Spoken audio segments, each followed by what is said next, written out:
Hi, Deema. Hi, hello, Mike. So first of all, thanks so much for agreeing to do a video with us. You emailed me the other week. You sent me this beautiful email just saying about how you'd gotten a job and you'd followed the stuff that we had put out, for our content. And Mhm. I just wanted to reach out to you because I know how important it is for someone who's going through that process just to understand what it's like from someone else's perspective. Mm. So I guess where I wanted to start is just sort of, if you wouldn't mind just telling us a little bit about your background and what your experience had been like before you came across us. So I started my chemical engineering undergraduate degree in the UK, in Newcastle University, and I did very well. I loved the topic. I graduated with first class in chemical engineering, and I started applying for jobs, but I wasn't getting much success. And at the time, I thought, oh, perhaps industry in chemical engineering was not for me. Being an international student is very hard. You need to find tier two sponsorship, and that limits your job options to a very limited pool of options, and even in that pool you're competing against the national applicants, and currently the job application process is so lengthy. It takes many steps. I hadn't come across your channel back then. I hadn't discovered it yet, but anyway, I started my PhD because I loved the research I was doing, and I was recruited by my supervisor. And when I came towards the end of my PhD, I thought, all right, I need to think about the next step. I really wanted to go back to industry of working as a chemical engineer, and I knew that sponsorship was going to be a challenge, even though there is the postgraduate visa route. That still companies still need to think about sponsoring you later after you have exhausted the 2-year period of the postgraduate visa route. And that's when I started looking up videos, actually YouTube videos on how to get sponsorship. And I came across your videos that are the first in the search bar, and it was very detailed and even surgical analysis of how to go about it step by step. And I started to follow these advices. I went to your website of the links of companies that offer tier 2 sponsorship, and that was back in September 2022, because I understood that I took your advice from videos, which is to start applying early, because that's when a lot of companies start recruiting early, and they want to meet their candidate as soon as possible. They don't want to have to wait 6 or 7 months to find the right candidate. And when they find a good candidate, they take action. They don't say, oh, let's just wait and see what if someone better comes along. So that was really good advice from the videos. And I started following your advices on the application processes. Nowadays, even more so than when I finished my undergraduate degree, companies' recruitment processes have become much longer, involving many more steps, and that's because the volume of students graduating undergrad has increased. So it's not just there's the application submission, there's the online test, then there's a video interview, and then there's potentially another interview, then there's an assessment center. And one of the jobs, actually, there was an assessment center, and then I had an interview with someone who was more higher up in the company, who needed to just approve the new hires and see that they have the character to lead on plant operations afterwards. So it's really lengthy process, and you have to pass each one of these stages. If you make a mistake, a blunder, if you say something wrong or unprofessional, inappropriate when you're stressed out in any one of these stages, you could have lost that job. So it requires you to be kind of on your top performance at 4 or 5 stages during the recruitment process. So I would reach the stage 1, stage 2, and just come back to your website and take advice, and then go back to the recruitment stage, and so on. That's really cool. And so what was the end result? Did you manage to get a job? Yes. So I applied for about 15 jobs, I think 10 or 15 in total. Now, many of them I received a rejection of the first step, the first stage. Either my CV wasn't right, I wasn't the right person qualified. ExxonMobil, BP, and Shell couldn't make me an offer, I think because they thought I was perhaps a postgrad degree or an online test. Perhaps I failed that, but I managed to get to the assessment center of four companies. Sorry, the interview. There's interview assessment center for companies. One is Bailey Gifford, and the other is the national grid, which is the one that I really wanted. I really wanted that job. I loved doing it day to day. And when I started applying in September, I thought of all the jobs I applied for, this is the one that I want. And the third one is Lloyd's Bank. I got to the assessment center, the data analysis graduate scheme. And the fourth one was an interview at Tarmac. So I got I got three job offers. Third one is from an engineering company that's smaller. I can't say on the video now, but the two are from National Grid and Lloyd's Bank, and I was very happy to have received them. I wasn't expecting to receive them. I thought I did well in the interview, but you'd never, because I failed this process in the past, and I failed perhaps an online test in the past, but you don't know what to expect. I mean, they have to think about sponsorship, adding a new person, and perhaps passing a security clearance and so on. So you don't know what to expect. I kept my expectations minimum and just steadily moved on. Okay, I haven't heard back in 2 weeks, a month. Let me see what other things I'm qualified for. But I heard back and I was so happy. Yeah, I mean, that's amazing. And also the fact that actually the volume of applications that you did is quite low, all things considered. It is low because with my PhD, it was a really heavy schedule. It was a highly, I had a lot to do and write in my thesis. So I couldn't, the recommended is 50. And given the rejections I received, and I was quite well qualified, I had won awards and had a work experience as an engineer, like an internship.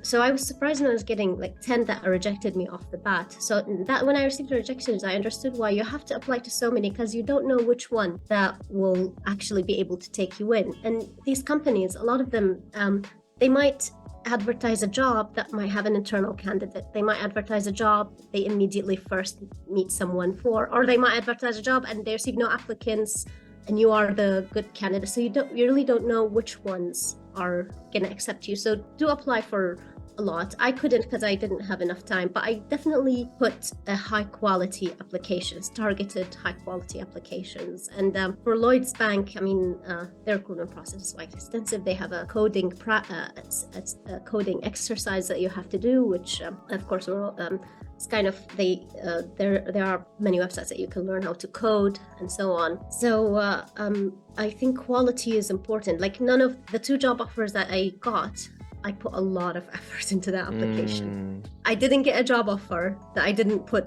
a lot of effort, like high quality effort in that application. Yeah, that's a big thing that we emphasize, not just with, the information and the products that we provide. It's really that attention to detail. And it's quite meticulous, actually, because people will do so much, but it's not very effective and it becomes very demoralizing. Anyone would be demoralized by endless rejections and no one's getting back to you, and this becomes it becomes depressing because also it's lonely looking for a job. It's so lonely. It is. And when you're a postgrad, it's not like when you're an undergrad and you have the entire batch currently looking and applying for jobs, and only you are when you receive an email for rejection, like you're the person who's reading the email, you're the person responsible for taking action. It's not like any other rejection in life. I don't know, when you don't get accepted into a university, perhaps your family is there to receive when you're 18, say, and applying to universities, your family will see that rejection letter, they'll support you, and they'll start thinking, okay, what other universities did you have on your backup list, and so on. But when you're 4 years later, you're an adult, you're 100% responsible financially as well with this inflation that's happening in the UK. Honestly, it's hard to keep up with inflation as a student when you're no longer a student and you have the final responsibility of an adult as well as the responsibility of finding a graduate paying salary. It's straining. I understand the strain and the stress that students feel,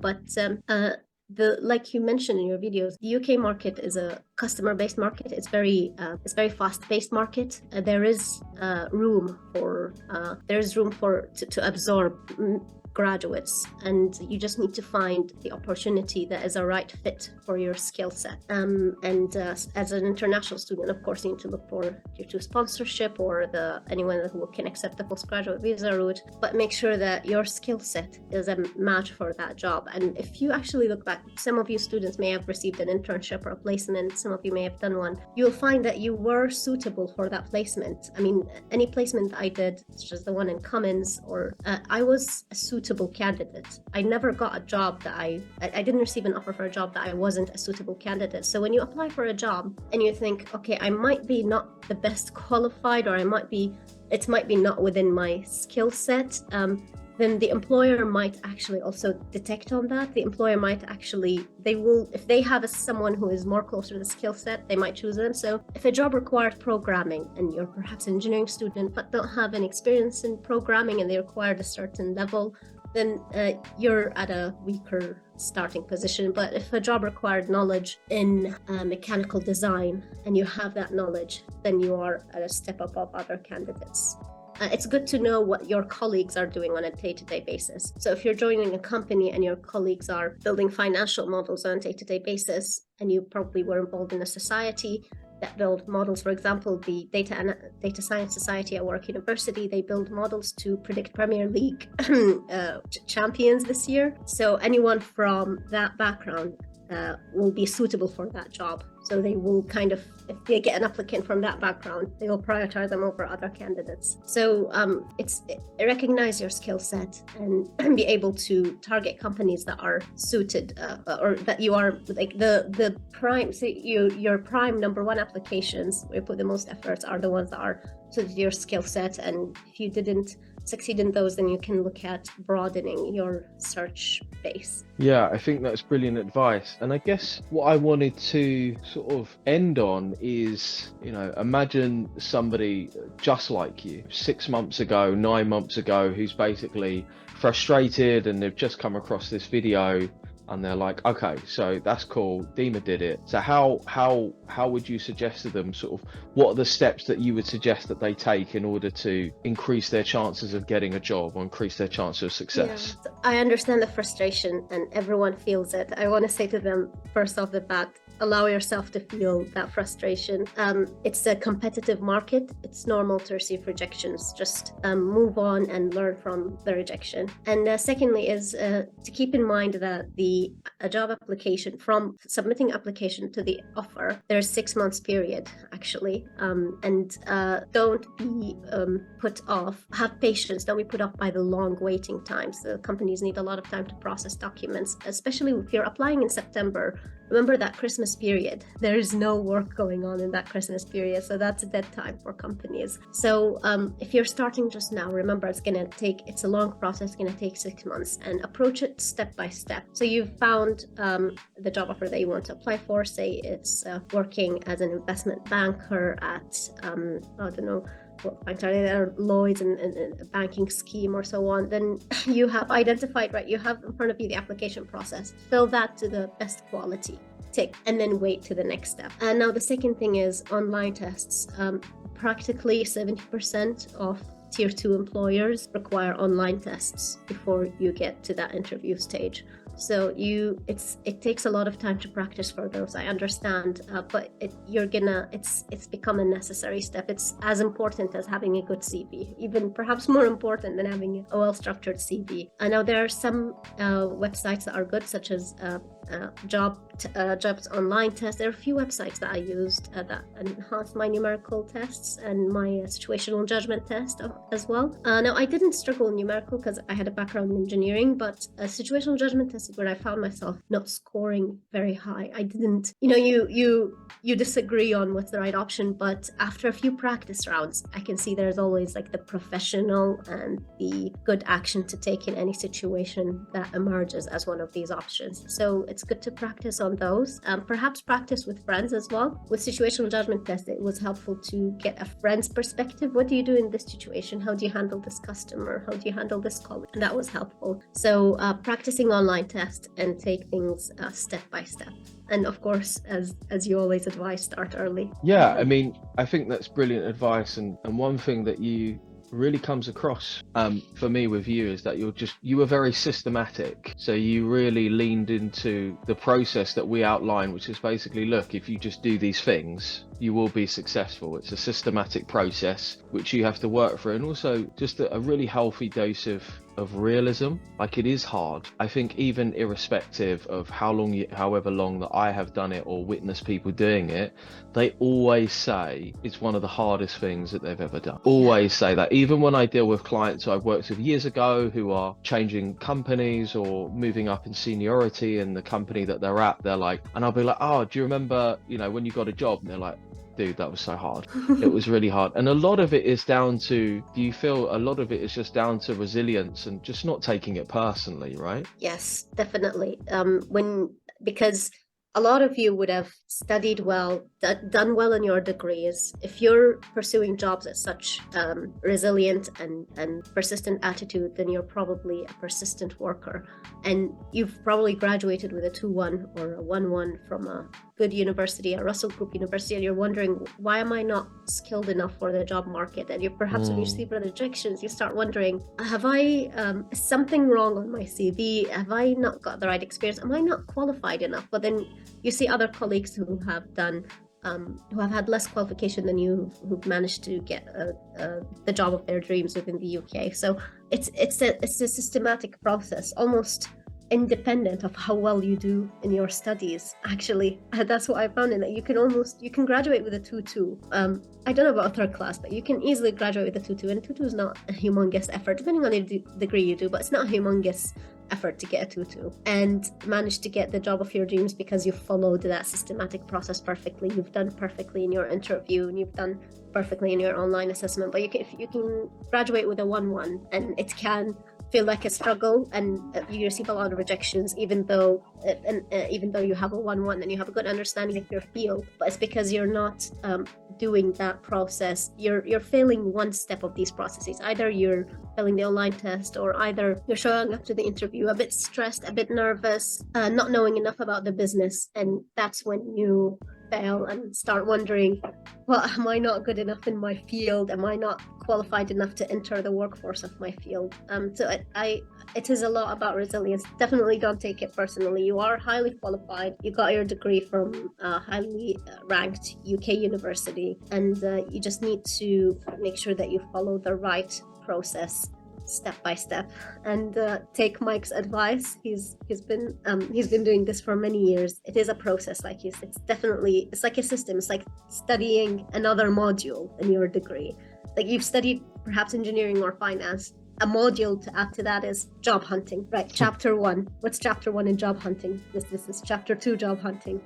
This, and so on. Yeah. Brilliant. Well, thank you so much for your time, Deema, and I wish you the best of luck on your new job. Thank you. Yeah. Good luck, guys.